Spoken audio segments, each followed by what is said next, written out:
Hi everyone and welcome to the Warhammer podcast. We're your hosts, Jack and Dan. Today we're going to be talking about the balanced data slate that's just came out. It's so big.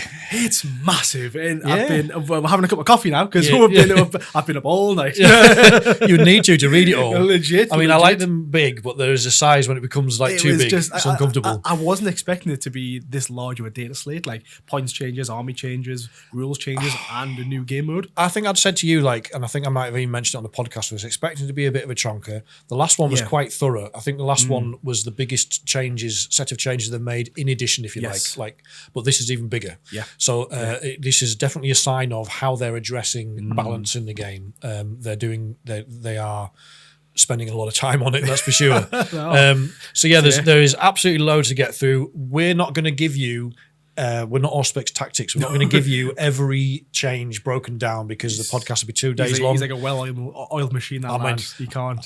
He's probably lying in a dark room at the moment, recovering after recording straight for 18 hours or something. I think everyone was panicking because the DSLA came out and he hadn't uploaded for like 9 hours. And everyone's like, what's going on? Is he dead? He's like, where's he going? And then I think people are like, he's having like his 6 hours sleep a week during his period. So I imagine him being like on his way to the airport with his he's just checking in with his suitcase and then he gets the alert and he's like, oh no, I'm back again. Cancels the flight, comes back, and it's all the videos. So he's just releasing videos. But we're not going to do an in-depth dive like him. We're just going to basically highlight some of the we'll give you the highlights and our our reactions to them. Really, I guess this is always our personal perspective, isn't it? Yeah, it's always nice to do it.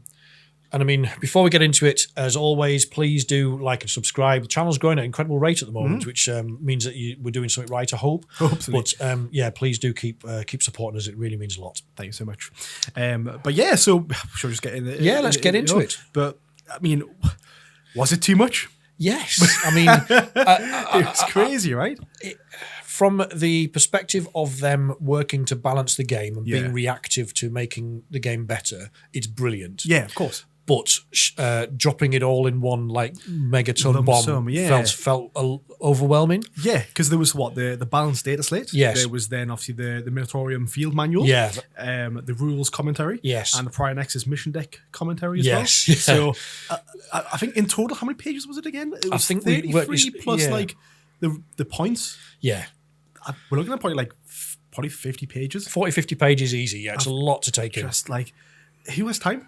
Yeah. I mean, obviously, we'll all have to find time eventually if we all want to play this hobby, but it's like, God, that's a lot to soak in at once, isn't it? That's exactly the point, is I think as much as they like to do this all wrapped up in a neat bow, and I can understand maybe why they need to do that, the amount of information they've got here, to me, it would have made more sense to do it on a weekly basis. Yeah. Or even split it into 2 chunks. So you say, here's your balanced data slate and your points, because they do go together. Sure.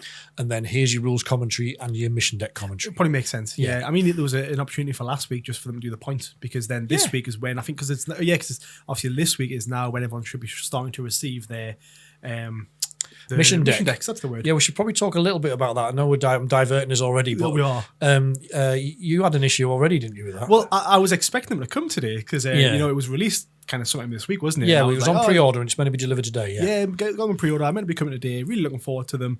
And then I just look at my account and it's like, waiting for stock. And I'm like, hold on. I'm bagging it a bit here. Shall I call it that? I'll not call it the company. Well, I mean, it's not their fault, is it? Well, that's it. But it still sucks for them as a company side of things. I'll not mention the name or anything like that, but it just sucks that I went on the website, I ordered them, pre-order that is, and then I'm still having to wait for the stock to come in. Yes. We don't blame this company because it's happening for a lot of companies. It's fair to say they're a big company, so you would assume that they would have got a chunky order, and they still obviously haven't been given enough by GW. Correct. Now, I don't want to sound like I've got a tinfoil hat on or this is a knee-jerk reaction, but what that immediately leads us to talk about or think is that GW has not produced enough stock. Yeah. If you can't fulfill the orders for some of your main customers, and this is borne out by some of the experiences of some of the smaller local gaming stores. So 2 of the ones in our area, again, I won't name them, but one of them had his order cut in half. That's crazy. So, and the other one had his order cancelled. Didn't get any. Because it just sucks for obviously as a business, because some of these people through these companies aren't the biggest out there. Yeah. So they are trying to build that core. A launch day launch day builds that buzz in your customers, gets people in the shop, spending extra money because we all spend extra money when we go in the shop. It's a meme, isn't it? I go in for paint and I came out with a Titan. I mean, I bought like a few more paintbrushes and some more magnets with my order. You always spend a bit more. Yeah, particularly if you mail order it as well. You're right, because you're like, well, I need that free postage, baby. Well, that's it. I can spend £4 on the postage, or I can spend an extra £20 and get free postage. Math. That checks out to me. How many times am I going to use that? You know what I mean? But yeah, it was just crazy, and like it just sucks as well because now as well, obviously I'm building my Imperial Knights. And I need some more magnets for the arms. All right, yeah. So I've ordered some magnets to come with my. Oh, now they're going to be delayed as well. Delayed as well. Right, so half tempted to reach out to the company and be like, oh, well, could you just send the magnets? But then if I had to do that, and then you're going to get postage charges. Well, possibly they might own the charge on their side, which would be lovely of them. But at the same time, for businesses out there, is it viable? Do they want to do that? Probably not. And it was funny this morning because I got an email saying that mine was going to get shipped earlier this week, and I was like, get in, I'll look forward to them on Saturday, and which is today, the day of recording. Yeah. And then I got in Jack's car this morning, I was like, I'm a bit pissed off. They're not. I've just had an email saying they're not coming till Monday now, and you were like, "Well, mine aren't coming at all." Yeah. You're lucky. You got yours on the way, mate. Yeah. Be grateful for what I've got. Yeah, exactly.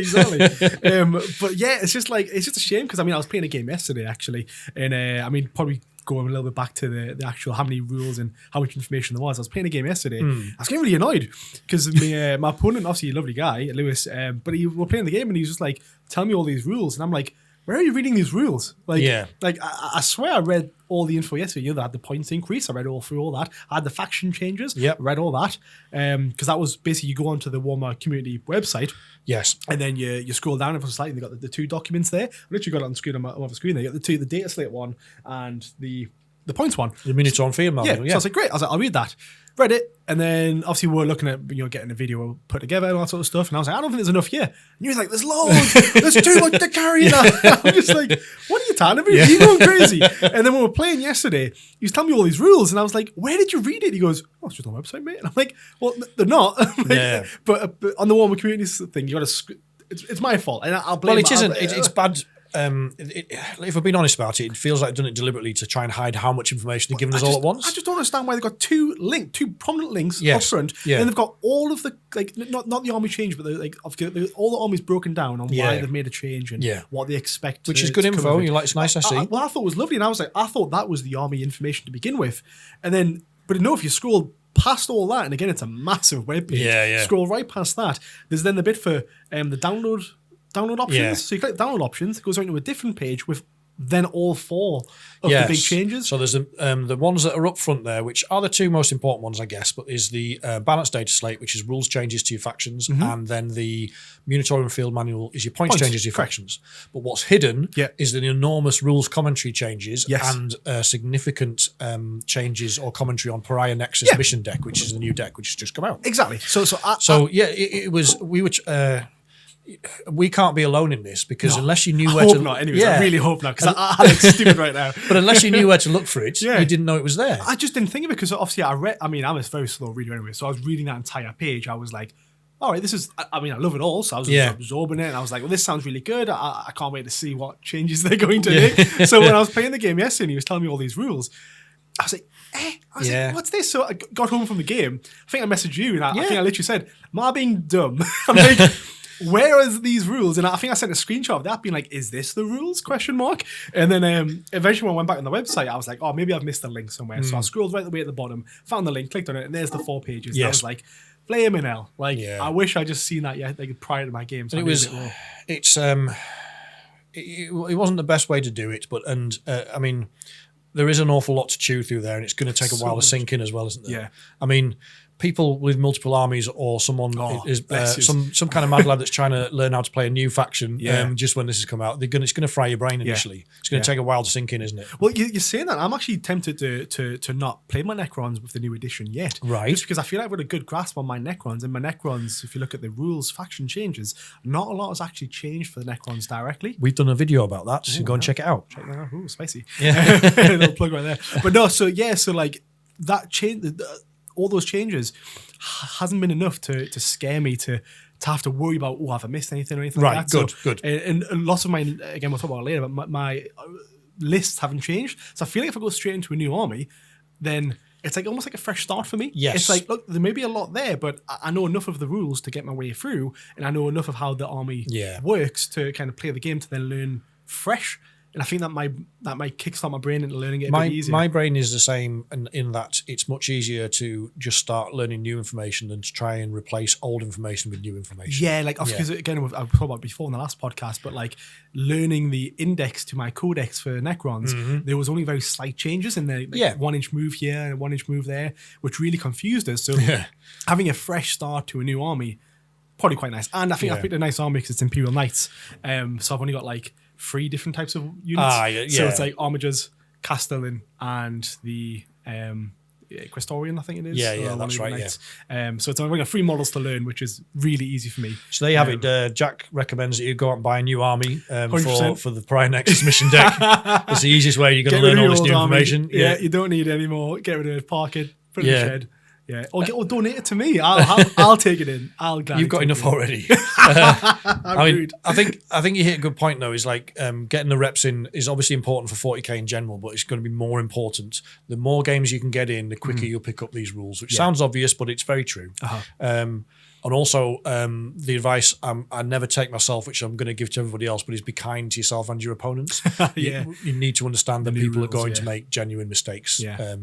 Misinterpret rules or forget rules, so just be nice to each other and have some give and take. I think that's it, isn't it? I think you just need to, with a new edition, it's like some people might get like intimidated by it into a way because there's so many changes. Maybe they've just got into 10th and they're like, oh right, I've just learned the Leviathan, yada yada, and there's new ones coming out and it just slapped them in the face. But it's like, look, the best advice is probably just play games. Just play as many games as you can with your friends, even in the store. Obviously, people in the store will obviously happily help you. Just learn, play, go to tournaments at the end of the day. Like we say all the time, I love tournaments. It's where I learn the best. Tournaments are going to be crazy for the next few weeks. We'll come on to that in a minute as well. Yeah, we'll talk about some of the big changes. Yeah, but it's probably a good time to play tournaments because people are going to be more forgiving because of the rules changes. Sweaty. Yeah, well, yeah. But before we get onto that, we do want to. We do need to kick GW in the balls about this. We certainly do, because this is really bad. The kick in there. Yeah. So with the cards, right? Yeah. So this is the new mission deck, and it's technically it's out today. Should we do like a little guess thing? I'll put like 4 options on the screen. Be like, is it A? Is it B? Is it C? Is it D? Which one is it though, Dan? Well, some of these cards are already out of date. Ding, ding, ding, ding, ding. Classic GW. Classic GW. It's just, what is it? It's becoming a bad habit of things. It's just a meme, isn't it? Yeah, like something is errated before it's even been published in a hard copy. And I keep beating the drum about this. I know you do as well, but if you can't get this right in the hard copies, just go digital. Like, just stop with the hard copies. This would and it will stop annoying us. 100%. So the new mission deck's got 69 new cards in it. We're all very excited about it. Again, we've done a video about this if you want to go and have a look at it to explain what's coming in the new mission deck. But 4 of those cards are already out of date. So they've published new versions of those cards with red text on them all saying this is the changes. So like, what are we supposed to do with the cards we've got then? So this came out on Thursday. The official launch of the mission deck is on Saturday, so the cards were out of date before anybody officially received them. Yeah, that's bullshit. Yeah, it's just bullshit. It's really bad. It's really bad. Like, I mean, like, are we entitled to a refund? I mean, like, is that a bit of extreme case? Like 4 cards out of what? 6, from a what's the word? Like. I'm thinking about from a customer advocacy basis or from a legal basis. If somebody supplies you with a product that isn't right, technically you can get a refund. You should start. Like, there's those adverts like, you've been missold PPR. You've been missold GW information. Yes. You have a claim. Get in touch now. Have you bought a codex between 2002 and 2023? You could have a claim. Go door knocking? Yeah. Excuse me. Do you play Warhammer? But it is just. It's just. I just find it crazy, especially in this day and age with this such a large company and what it is. It's like, there's people out there making good rules, a good team. Yeah. Are they too small? Because they're a good team. And they do good videos. This is the thing, right? Is while I'm having a pop at GW as a whole, I don't want this to be a criticism of the design studio. Yeah. I think the design studio is awesome. I think Stu Black has got a fantastic team. Yeah. He's no mug. I think he's a genius actually, and he doesn't hire stupid people. Well, I mean, you look. I mean, I'm giving really big props, but you look at 10th. Going from 9th to 10th. Massive increase. And it's not just a case of look, he's fixed Warhammer. He's maintained Warhammer across the 10th edition so far. And as we just talked about, they've been doing an awful lot of work work, reactive work to balance the game. Yeah. The issue, therefore, as you say, is if we work on that assumption that these are very clever and capable people, then there isn't enough of them, is there? Yeah. And GW makes tens of millions of pounds a year in profit. I know they've just announced sharing some of that profit with their staff, but spend a couple of $100,000 of that profit, employ a couple more really good people in the design studio, and avoid these mistakes. They're the ones maintaining. I mean, there's obviously so many factors to the company to that overall maintain the game, but like this is one of the key parts to the game, I guess. It is literally. Of course it is. It's the mission deck. It's the rules for the next, at least for the next 12 months. And it's just embarrassing that it's out of date before it actually arrives in our hands. Obviously, again, I mean, like, when they get spotted, you know what I mean? Like, at what point do they get spotted where they're like, they've designed it, I guess they've tested it to some degree, they've played with it, they've sent it off to the printers, it's been printed, it's even been shipped, and now they're like, oh, misspelt. Misspelt this, missaid that. Yeah, some of it is just a mistake. Like, they're obviously rushing. Like, one of them is has the icon that it can be used as a fixed objective, but it actually can't. So they've just basically crossed that out on the card. Yeah. That's an easy fix. Everyone can pick that up. Bit of X. Yeah. Ruin your card. Ruin the resale value. I mean, some of the other ones they've added more text in, like a red wall of text than there was originally in the card. So it's like more than double the amount of text in the card. Yeah. My best guess is that this has been third-party testers. So they're in tight with some people, they have relationships with some third parties that I really respect. As a guess, I would guess people like Vanguard Tactics probably in there. But my guess is they do their own play testing, they've given it to the third-party play testers, and then this feedback's come back and they've gone, well, it's too late now, I've sent it to the printer. It's like, I get what you're saying, and at the same time, it's then like, well, why are you getting them a play test when it's it's printed? Still wrong. It's already printed. Why getting them there is a culture there of them just going, well, we can just fix that post launch. Like, are they getting too comfortable with that? Yeah, they are fully 100%. And then that's when it's like, well, let's just go digital. If you are getting that and not that many things different or wrong. I know it sounds like it's a massive first world problem, but this absolutely boils my piss that something comes, like a codex comes out, or the mission deck that's going to last for a year comes out, and it's wrong before it's actually in your hands. Are we still up a hype because of what they've done in the past? Like, what if they hadn't done the other things in the past, like the Votan one, maybe the Custodies one that came out different as well? Are we still latching on to hatred back then, which is making us get, because again, it's only 4 cards. I think it kind of you're right, but I do think it just kind of builds up. It's a pattern. It's a pattern of behaviour that indicates there is a culture there that thinks it's acceptable within the company, and because they know as much as we whine, we're still going to buy it. Well, that's it, and that's the main. Sucks because we will, and it's not. Well, it's gonna. We love Warhammer, and I think that's the issue. We love it so much that we want it to be right. It's kind of an abusive customer relationship, though, to be honest, and because they've got a monopoly. Yeah, they do. There are ways around this. Like, it's annoyed me so much that the next time we get a deck like this, I'm seriously considering not buying the hard copy. And I did this with the Necron data cards. I know you got them when they came out, and then they changed them. And I was like, I'm going to hang on, and I was like, get in. I've saved myself 20 quid because I didn't get the wrong ones, whatever. But with something that's got to last you for a year, and as a mission deck is going to be integral to how you play 40k. Just get it right first time. I mean, it's 25 quid. It's not to shy away from. It's not to be sniffed at. In like I say, we don't. If we're honest with ourselves, we don't have to buy it. No, you can. There are ways around it. There are apps. There's plenty of apps out there. So Tabletop Battles is one that we use for scoring. Tactics, is it? Or no, I think it's called Tabletop Battles, and it's the one that we use for scoring, but it also allows random generation of cards. So you basically click a random little button and it gives you the mission, which doesn't have all the information on, but it's got plenty enough for you. Yeah, it's got everything that you know. And I mean, obviously, there's other websites out there to get the info, and I mean, obviously, they've got the manual that you can download yourself, so all the information is there for you. So we don't have to. They're printed in the FAQ for the mission deck. There's a sheet there with the correct sized cards, like, so you can basically print those out and use them in your deck. But you're going to be able to see them coming a mile off, and your opponent is too, because they're not going to look the same as the others, unless you find some card that's the same thickness or whatever and put a backing on it and all that. It's not going to happen, basically, is it? No. So I'm if you can't tell, I'm extremely annoyed about this. I think it's really disappointing. So GW, sort yourselves out. Sort yourself out. Just get it right. Now we've got that out of the way. We've got it off the chest. There is a few big changes that are really, really interesting and are definitely going to shake the game up, aren't they? That's true. Which we're actually really excited to get into. We are, because just of the sheer randomness, or not so much randomness, but the sheer ways people have thought about doing it. So some of these are great changes. One of them is a mad change, which has a very, very obvious janky way of bending the rules. Should we maybe leave that all until last? Yeah, just I think so. We're hitting GW hard the last 10, 15 yeah, minutes. Yeah. Let's talk about some of the positives. Some positives, right? Maybe start with this. So this is some of the major changes. Again, there's lots of changes out there to the rules. So please go with the full manual. We've just picked like a few. Yeah. For the ones that probably to us will probably make the most difference in games to us. Shall I start off? Yeah, go for it. So the first major change is tank shock now. So tank shock is one of the stratagems that you can use. But what it used to be able to do is you basically compared when you charged, as long as you charged, you basically spent 1 CP for tank shock, and you could deliver mortal wounds. Yes. But it was all based on the strength of your melee profile weapon. Yes. So those high strength melee profiles out there, like 18 strength. A Knight Lancer or something. Knight Lancer charges you, does tank shock for free as well, by the way. Oh, right, yeah. It would basically use, how many dice was it again? It would be rolling 20, because if it had a higher strength, you get +2 dice. So it's rolling 20 dice. It's almost a guaranteed 6 mortal wounds, isn't it?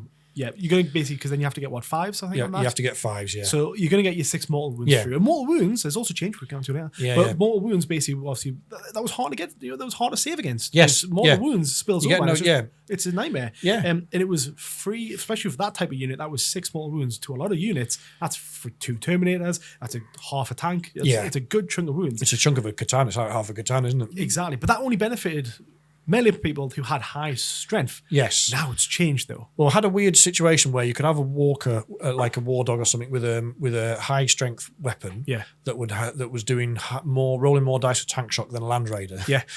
Which, in comparison, just doesn't seem right. to be there. But what they've changed now though is that it's now based off toughness. Yes. So instead of the strength of your weapon, it's the toughness of your vehicle. Yeah. Which across the board seems to be more fair in my eyes. 100%, mate. I'm really, really a big fan of this change. This is a big thumbs up from me. Yeah. It feels more in keeping with, feels more thematic in terms of, you want this big bulking thing of just boomed into you kind of thing. It's a shadow buff for a lot of armies, because a lot of our transports, for example, have low strength but higher toughness. Yeah. So Rhino is a good example. Drakari, I think the highest, barring the Tantalus, which nobody takes, but in Drakari lists, the highest strength on a vehicle was 6, but the toughness is 9. Yeah. So you can see already there's like a 50% buff there. Yeah. Makes tank shock feasible all of a sudden. Definitely.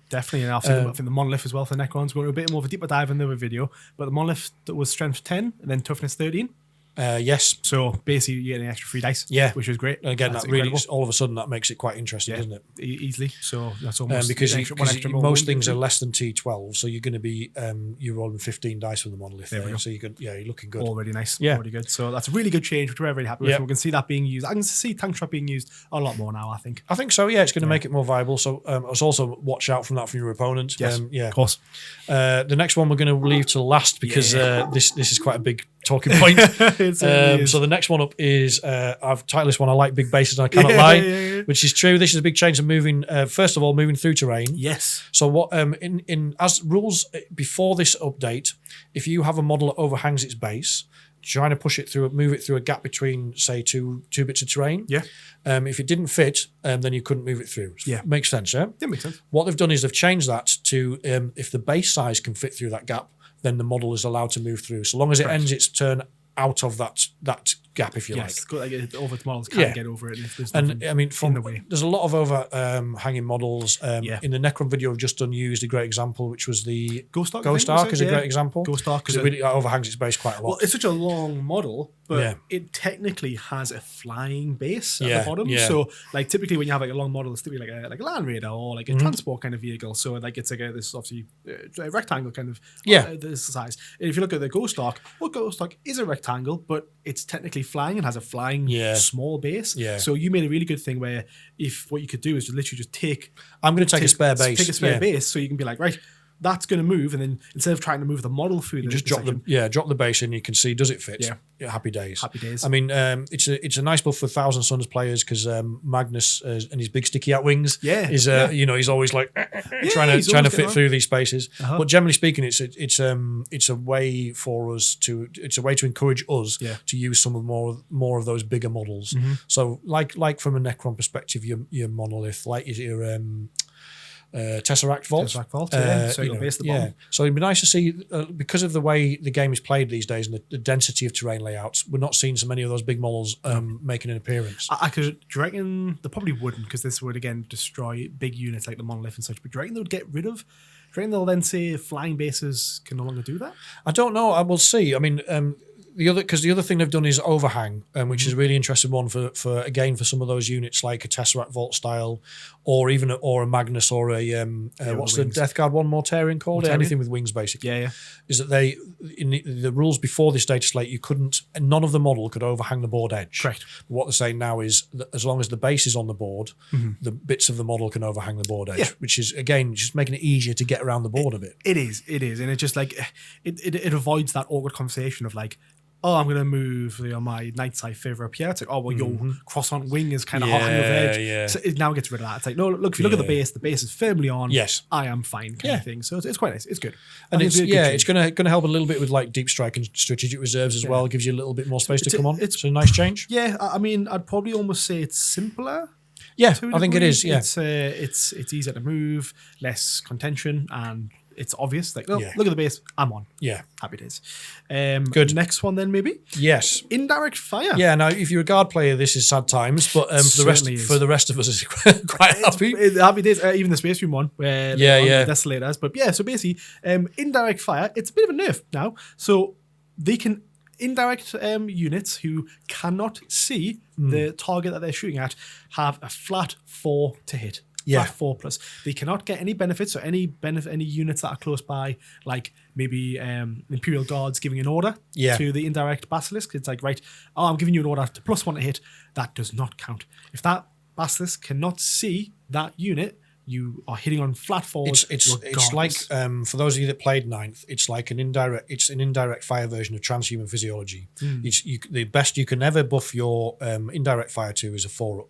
It can be worse than that. You can be hitting on a 5, but the worst, you can't get it better than a 4. Can't get better than so indirect fire hitting you becomes a 50-50, which feels right. Yeah, because there was ways in the game to get, for some factions, to get you hitting on 2s with indirect fire, which was just silly. It's the opposite of how it should work. Yeah. So this is a great change. Now it's probably worth mentioning that if you can see the opponent and your weapon has the indirect fire keyword, as long as you can see them, you do get the benefits. Yeah, you've got line of sight. You can buff it to your heart's content. It's almost like if you can see them, it's not indirect anymore. Yeah, that's kind of how it's meant to be played.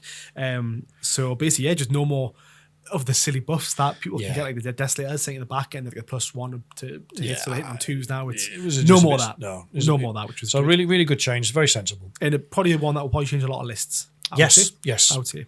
So yeah, very good. Next one, Dan. Heroic Intervention is now only 1 CP. It was 2. You still don't get the fight's first benefit of charging, so it depends. You have to think about really carefully about when you want to use it. But it is easier to use, and for those bigger, like what I would call monster / characters. So for knights, for Catan, for Primarchs, those kind of models, it becomes a lot more interesting. Nice. Really, so really it's a little bit more of a nuanced one, but I would expect to see you're going to see that a lot more. I think 2 CP was a bit of a steep one, wasn't it? It was for not getting, because if you got the benefits of charging, so you had that fight first, then it would have made it worthwhile at 2 CP. But you don't get that. You don't get that. No, don't get that. So still nice. Good to see it come down. I always hate, like, I mean, obviously 2 CP ones out there need to be 2 CP if it does really big stuff, but this one, I don't say it's a massive swing, because you have to be within 6. Yeah, you still have to be within 6, and you still got to roll to make the charge. Exactly. But it's I like it. So, nice change. Good. Not too big. Next one is one I really love as well. Yeah. So what's this one? So fast rolling. So no longer have to slow roll. So that's basically when you've got say 6 saves to make. Yes. You want to re-roll one of these. Yeah. And the thing is, people probably don't play this way. So we'll probably have to explain it slightly. Casual players don't play this way. It's competitive play typically. So what they will make you do is, Jack says, he puts 6 wounds on me. I've got to make 6 saves. Yep. If I've got a CP in my pocket, because I might need to re-roll one of those, I can't roll all 6 at once. I have to slow roll them and then decide which one I want to CP. I hate slow rolling. Yeah, it always goes against me. That's typically why. And now they've I slow rolled against you when I was playing for Sam, when rolling some dice for Sam the other day, and made a stupid. I've never rolled dice well in my life. We were there to win against Sam, not to lose against him. I was quite confident when I walked up to his dice tray. I thought, well, this is going to not go well for him, because I never make the saves. It was one of them dark lances that you've missed missed in the past. They're all coming back to you now. But yeah, so this is, but all this does is it formalizes that rule. So for tournament play now, if you've got 6 saves to make, just roll all 6 dice, and if one of them fails and you need to re-roll it, you can. It's fine. Yeah. And it's just going to speed the game up. And there isn't I can see both sides of the argument, but for tournament play, anything that makes it just a bit simpler and quicker is fine by me. Yeah, I'm very happy with that. I think it makes more sense. It flows the game well. Yeah. And because I have had someone call me out where I've like rolled all the dice. Yeah, I'm yeah. going to re-roll, and they're like, "Oh, you can't do that," and I'm like, come on, dude. Yeah. Let me roll. And then they were like, oh no, because like if you'd done that early on, then you might if you roll them all and it was a really bad roll, you wouldn't have spent the CP. So whereas you gotta do them separately, it's like if you do them separately, you then have to decide at that point if you want to re-roll it or not. It just doesn't in my eyes, it doesn't. I mean, sweaty. If you were playing like that's what it was. Oh, that's the dog attacking. She's actually licking my hand now. That's I must be very tasty today. She's looking at me like, yeah, I'm going to lick your hand if I want to. So I think anything that speeds the game up like that's fine. And I could understand if you were playing at top table finals of the LVO or something, they might still ask you to slow roll, and I can understand why, because anything like that could swing the game one way or another. At that point, but for the rest of us, and certainly when you're playing at my level at a tournament, just roll them all together. Great. Thank you very much, GW. So yeah, I'm happy with that change. Yeah, another good one. Next one up. OC. So basically this, we already kind of know about this one, but I really want to mention it again because it's worth talking about. It is, because I'm no longer using these kind of models anymore. But so OC 0 units can no longer do actions. Yes. Which, why? I mean, come on, like it sucks. I mean, there was a couple of reasons why, and I get kind of why, but at the same time, it's like, well, they've just made quite a large amount of units not playable. There is, I mean, as Necron players, so we've got Canoptic Scarabs, for example, at OC0. Yes. Now, the unit is cheap when you can do various things with it. Yeah. There is actually a way to give it OC1 if you get it next to a Cryptek model. But it already can't hold an objective. Yeah. That, for me, is what OC0 should be about. Yeah. OC0 not being able to do actions feels a bit much. Well, because like the only, unless this OC0 unit is decent enough to get them in combat or tie up units, but a lot of OC0 units anyways are toughness 2. You're looking at like Nurglings, Scarabs, so and also Biovore, I think on the Tyranid shoots out those little things. Also, a lot of actions require you to control an objective. Yeah. So if the Scarabs are there on their own, they're not controlling it. You can't do the action anyway. So I'm not a massive fan of this change. It's also a little bit it's going to hit certain factions harder than others. Yeah. So one faction that have OC0 that's been doing very well is Space Wolves. They've been right near the top of the meta, if not the top. And they have a unit called Wolfen who are really good in melee, but they've got OC0. So all of a sudden, this is going to make life a bit harder for Space Wolves players. Yeah. And, so I didn't understand, and because to combo that, they didn't reduce the points of those units. No, so that's the other thing, isn't it? It's like, why? It's like, okay, and as you said, is now what is the reason to take Scarabs, for example, or Nurglings? Zone possibly, I guess. But I mean, the reason people were taking Scarabs and Nurglings was in things like investigate signals. Just chuck them in the corner, or you 100%. can use them, as you say, for zoning the screen and that kind of thing. Yeah. But we're just not going to see them much anymore. Nah, well, because I use mine to zone and then screen. Yeah. Sorry, both the same thing. To zone and then go for the obviously the objectives and such. Yes. So it's just I just don't understand. No, because I mean, because we've got cheaper units in the Necron army. We've got the Locust Destroyer, who's 30 points. Yeah, and you can do the Scarabs are 40. So it's like, well, okay, I've literally going to pack up this unit and never use them again. There's no point. Yeah, it's a shame, and it is going to put certain units on the shelf, and it didn't feel to me like a change that needed to be made because I didn't feel like OC0 units were scoring enough points for it to warrant it. But maybe I just don't play enough tournament play. I don't know. If you are a tournament player, let us know in the comments, obviously. But for us, it's a bit of a head scratcher, that one. Yeah. Yeah. Just silly, in my eyes. Maybe trying to pivot back to the... Oh, nice segue there, yes. So the one that we ignored before. Yeah, this is going to be super controversial, but I imagine it might have a short life. Please jump in the comments if you're thinking about it differently or if you're confused, because it's a silly thing that we believe is going to get removed immediately. So what they've done is this is the pivot rule. So there's a reason. There is a good reason. They've done this in good faith. But it's going to have unintended consequences. And I think they'll like have to, many things that they do. They'll have to fix it fairly quickly. Yes. So what the pivot rule means is if a vehicle is moving in a straight line and then needs to pivot, then you have to spend, if it's on an oval base, then you have to spend some of your movement, two of your movement to pivot in order to move. Which makes sense. Yeah, that all sounds very reasonable. But it's only models on an oval base and it excludes flyers. Yep. So if your model is on a round base, like Jack mentioned before, the Ghost Ark or a Drakari, all Drakari transports, or a Monolith is actually on a round base, they get to pivot for free. Yes. The danger there is that rules as written, this will give you 3 inches on your charge, won't it? You'll get extra inches on your charge. Depending on the model, yeah. And to explain that, what I'm saying is if you imagine a monolith, the corners overhang the base, right? By an inch or something like that. Yeah, just over an inch, I think it is. It's hard to measure. So if you imagine if I'm coming out of Deep Strike, I place my monolith flat, so it's facing, so the edge is facing your model, so I'm 9 inches away. Let's say I roll my charge, I roll an 8. Normally that would be a fail, but I have a free pivot. So I move my 8, pivot so one of the corners is touching you, and all of a sudden I'm in engagement range. Yeah. Because you've moved your 8. Yeah. And then, all right, cool.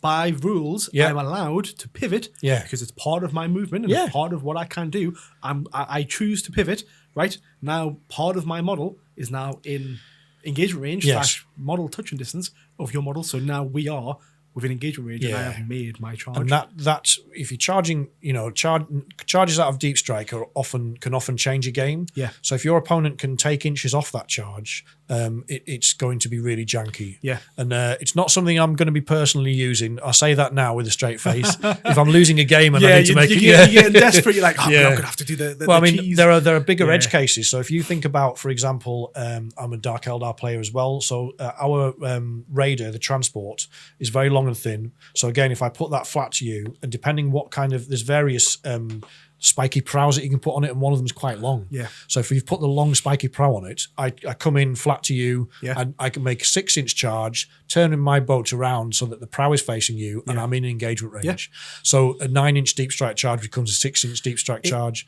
It's that's janky as hell. Talking about it doesn't sound like you should be able to do it. You shouldn't. As soon as you put the models down on the floor and you do it, you're like, well, rule this way. It's the gap between rules and written and rules as intended. Exactly. That's where the debate's going to be coming from. This one, I believe. I think I could see tournament organisers saying that doesn't count. Yeah. Like you have, if you're doing a 9-inch charge, you have to roll 9 inches. Yes. To get there, but then it's like, oh, well, as written, it's like, well, I can. And I mean, we're only just talking about Deep Strike there, but it applies to all charges fundamentally. If you're a clever player and you don't want to have any friends, you could do this. You can move your Drakari Raider up and then pivot it so it's flat, so it's and so on and so forth. So there's all sorts of jank to do there. So I think it's.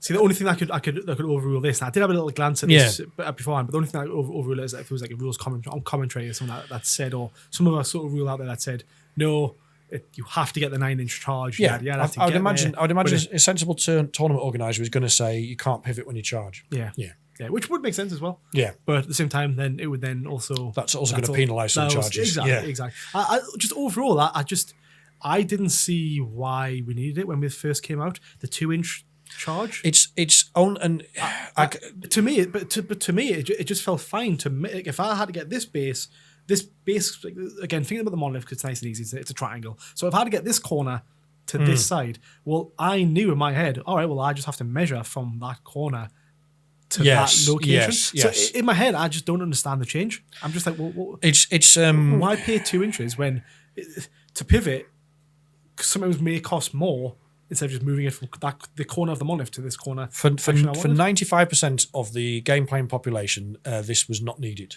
For the 5% that are playing at a reasonably high level competitively, this has been an issue for them because their argument was that these vehicles were basically getting free movement. So then is this another thing of like the meta players are altering the rules? Yeah, the tail is wagging the dog. Absolutely. Yeah.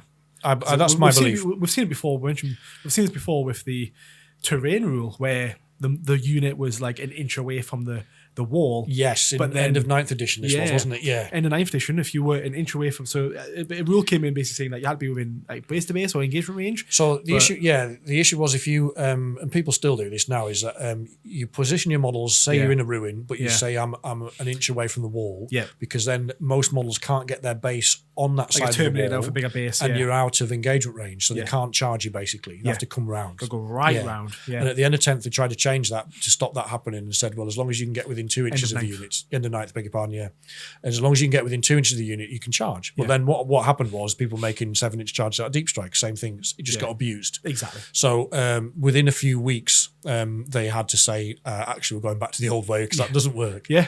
I would, as you said before, I would predict that something similar will happen here. Yeah. I don't know what the answer is, whether they just get rid of pivots again or say that you have to measure your pivots from the center of your model and just do it individually. For me, I don't know. Get rid. I still thinking about it now. I'm just like, it just... For me, I think you get rid of it. I think you should just get rid of it, and just, if we're assuming that vehicles are going to get a small amount of free movement by moving without having to spend movement on pivot, then just increase the points on the vehicle slightly, and then that'll work. Yeah, but there has to be a better way of balancing it rather than creating this absolute chaos. Absolute chaos. Because people are probably sitting there watching the video, being like, "I can't do that. You can't do that." And I want to agree. I don't think you should be allowed to do this. I don't think you should be allowed to, but rules as written, you can do it. You can do it. You can do it. Yeah. It's just the turn in which it happens. And whether or not you know, if again, 95% of players, like if I'm playing you and me could agree at the beginning of the game and say, we think this is a silly rule, we're not going to play it. I'll like look at my models and be like, no, I've got the better judgment. Yeah. No, I demand we use this rule down. Rules is written. Rules is written. But then, well, that's it. But if you go to a tournament and the TO hasn't banned it, even whether or not you think it's a good idea, your opponent is going to use it, and then you have a moral dilemma of whether you feel you need to use it to kind of level things back up again. I think it's good just to know about it right now, so you can basically, as you may say, at the start of the game, discuss with the person or discuss with the organisers, be like, are we doing this or not doing this? Because it sucks and it's jank. Do we want to do it? And then let them decide. It was very interesting. I follow, obviously, a few of the competitive websites, like Goonhammer's a great resource for reading about rules change and stuff. Yeah, that's true. And a lot of the Goonhammer guys were kind of expecting this to happen. Like, there wasn't any questioning of whether this was going to happen. It just was going to happen, and people were going to use this pivot to get extra movement. So Silly. So be aware. It's not our favourite thing, but it's out there. But it is out there. So be careful. There's a bunch of others just rattle through. Yeah, rattle through them real fast.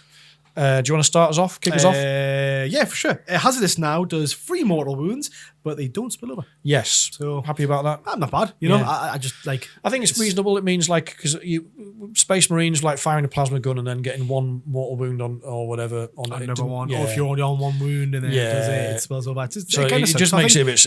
If your plasma gun blows up, your model should die, shouldn't it? Yeah, just that model should die. Yeah, nothing else.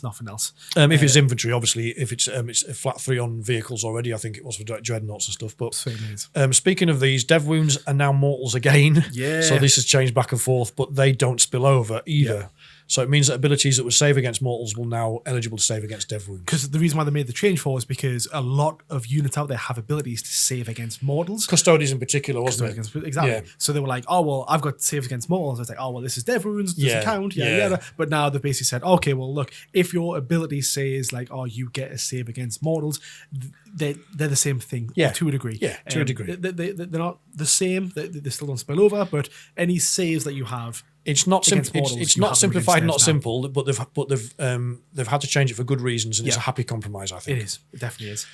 Next one up, the commentary has some new terrain layouts in there as well, doesn't it, for the mission deck? Oh, it's always nice. I always like new terrain. It makes the game a fresh start kind of thing. It's nice. Yeah, it does look like a couple of our friends that play melee armies were like, "Oh, this looks interesting." Yeah. They do look like they are going to favour, some of them in particular, going to favour melee armies quite strongly. Yeah. So again, it's going to take a few games to get used to them, but just be aware of that. Definitely. Next one is grenade strat that you can have. If you fall back or advance, you can no longer use it. Yeah, which that feels right as well to me. It does. It sucks because again, the grenade strike can do a lot more. Just running away and chucking one over your shoulder or something. Yeah, just didn't seem right. No. I mean, none of the Necron army have grenades. Grenades? What's grenades? Yeah, exactly. Yeah. Primitive. Yeah, these primitive technology. So yeah, we didn't have anything like that. So yeah, it's good to see it gone. Good. Last but not least, this is again another fair rule changes. Vehicles in melee can no longer fire Overwatch. Yeah. So you can still fire out in the shooting phase using big guns never tire, but it doesn't apply to Overwatch, which again feels right. Yeah, to be fair, and again, I think it's like I didn't even realize you could.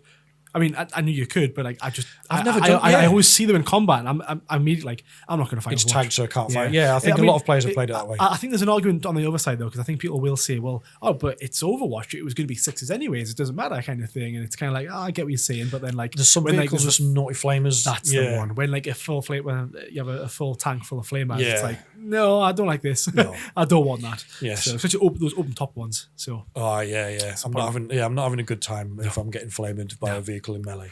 So yes, that's really pleased with that.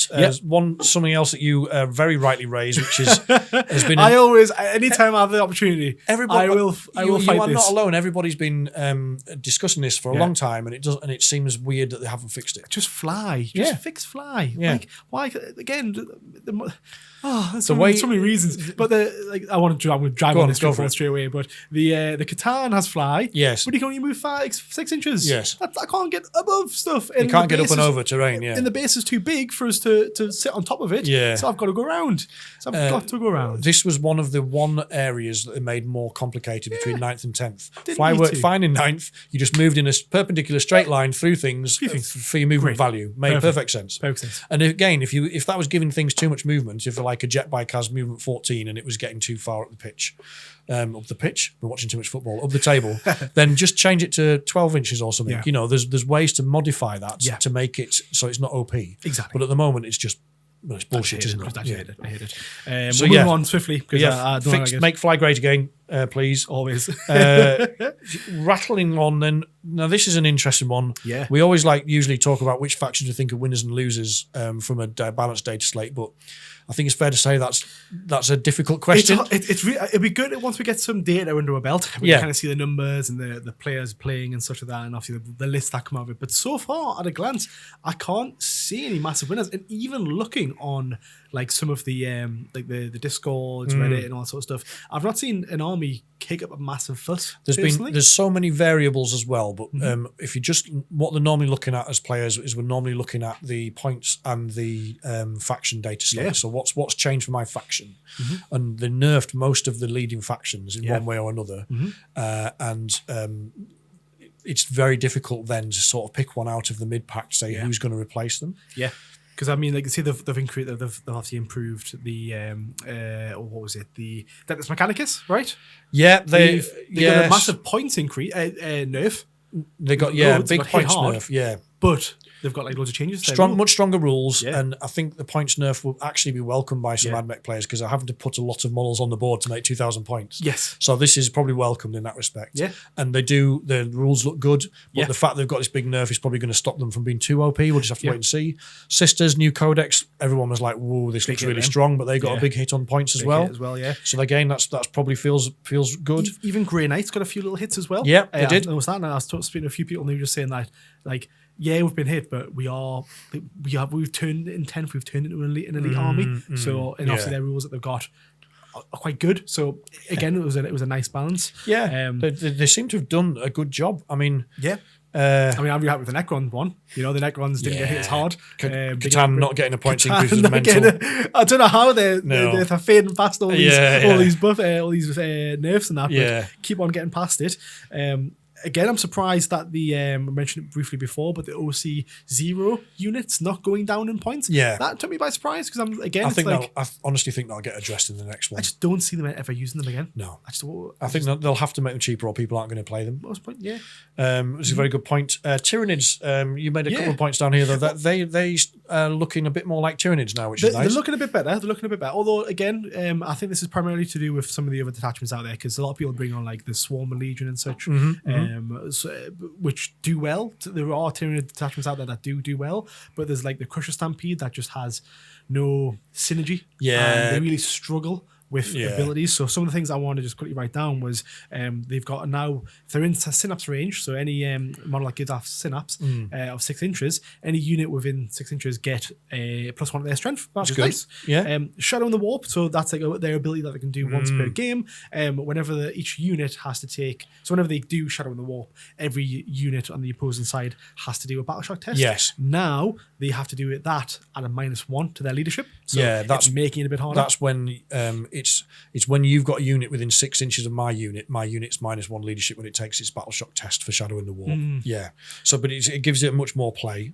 Crusher Stampede's got a couple of improvements as well, there, hasn't it? Yeah. So just the 200 monsters models get a +2 to their OC when they're at starting strength, because they only gain the benefits when they were below starting strength or below half. Now they've got the benefit when they're at full strength, and below, then they can get half. Which that feels good. And Big Bugs needed something, as you said, so that's nice to see. Bit of a shame that there was no big points changes though. There was some, but I was hoping that some of the monsters would come down, because again, it's like they don't do a lot. I think this on some occasions they seem to make some of these tweaks, and then maybe sensibly on their part they go, we're going to just let that percolate and settle and give it a couple of months, and then we'll come back and check on it, which I guess is reasonable. I can understand fully from Tyranid players' perspective why they would have liked to see a little bit more, but they weren't struggling that much. They just weren't that much fun to play. But again, it's because the other detachments are doing so well that you don't see the Crusher Stampede out there quite often. So that's why I'm a bit like, well, yes, the other detachments are good, but we're not, just because they're good doesn't mean that the other units don't deserve a points decrease because they're not getting any play with those detachments. And another change to watch out for, which we love but Thousand Suns players are not happy about, is Twist of Balls, isn't it? Twist of Fate, yes. Yeah, Twist of Fate. So that is now changed. So that used to be, they used to be able to remove their armor save. This was hilarious. So they could twist of Fate, you point at you and go, you haven't got an armor save anymore, and then just gun you off the table. Vile, it was vile. Really good though, really, really strong. But that's now completely gone. It's now just that whenever you attack that unit, it's -2. Yes, it's just -2 AP. So I'm not sure on the reading of that whether that applies to invuns, but I don't think it does. Yeah. So it's dramatic drop in strength. This was the one of especially with the Thousand Suns changes. I've heard mixed reviews where some people have been saying that they're not playing Thousand Suns ever again. And then we've had a couple of friends say, "Oh well, no, they're still playable. Oh yeah, they're still really powerful, really strong." Again, they've got some other changes, but again, they were pretty high up in the meta, and they needed toning down a bit. They've done a few other things to them, like you can only do 1 ritual per psyker now instead of like funneling all your rituals through 1 psyker, which again just was a bit cheesy and shouldn't have been allowed. So these things are all good. From my perspective, I've mentioned this in other podcasts, but time will tell. But I have this really strong gut feeling that knights are going to be strong in the meta. I don't know if it's just my building sense of dread that your knights are now on the table. It's because I'm playing them. Oh no, they're powerful now. But I just think the way the rules are lining up, that they are going to be tasty, and the way the way the other factions around them have been hit with the nerf bat, they're looking quite good. Well, yeah, because I mean, one of the big changes that they made is that the big knights can basically do an action and also shoot their guns. Yes, so that was massive. It was because again, like I mean, one of the big knights that I've got is like 525 points. Right. So imagine, all right, do I get 5 points? Or do I not shoot with a quarter of my army? Exactly. Yeah. So it's like it's nice that they've eventually done it. And again, it's not like made it massively OP because I don't think not all of them can do it, and so there's obviously caveats to it. Yeah, it's character models, isn't it? So obviously not all the knights can do it, but big knights are characters. So it's an interesting rule change, but I do think they're going to be quite strong. Yeah.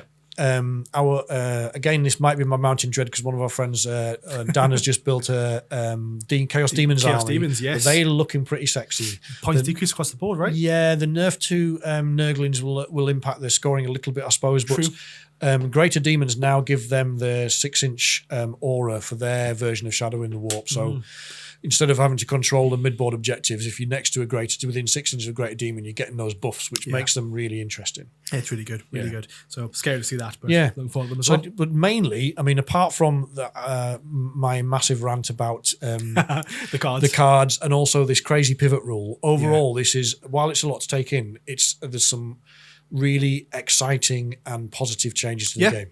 I'm looking forward to it. Looking forward to get some games under my belt. See the rules in person, play a few different armies, see what they're like. play my knights and see how well the knights are doing. No, leave them on the shelf. Yeah, sure. They're almost painted. So yeah, thank you. As always, let us know in the comments about any rules changes that you are finding particularly interesting or are upset about or happy about. And thank you very much for watching. Please do like and subscribe. The channel's growing very well. But certainly is. And all you can do to help us would be much appreciated. And we'll see you soon. Thanks so much.